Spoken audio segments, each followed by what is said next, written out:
Hello, and welcome to a Math Minute, a quick how-to over a topic that's been troubling you.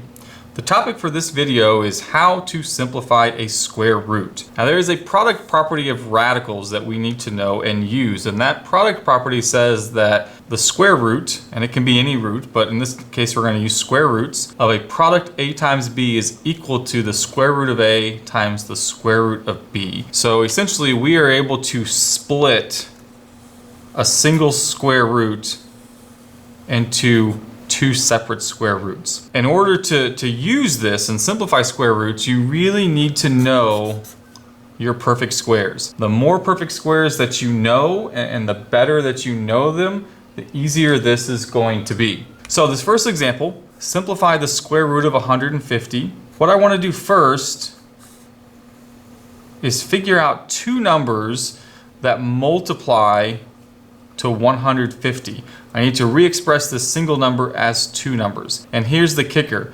One of the two numbers that I choose here has to be on this list of perfect squares, or else this is not going to work out for us. So 150 happens to be 25 and 6. I usually put the perfect square first, but you can place it in either spot, it doesn't matter.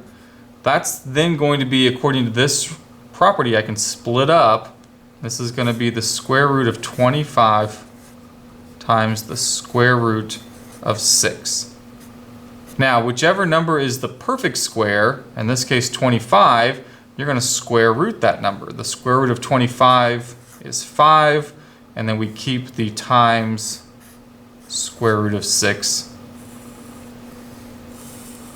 and just attach it to the 5. And that's how we simplify the square root of 150 into 5 times the square root of 6. Now let's do one more example. Let's look at the square root of 80. And the square root of 80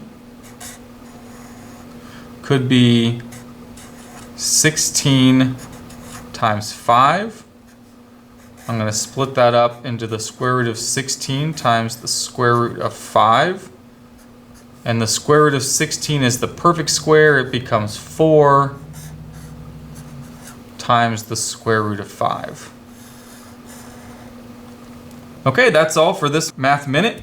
Please give the video a thumbs up if you found it helpful. And if you have any questions or suggestions for a future Math Minute, please drop it in the comment section below. Thank you very much.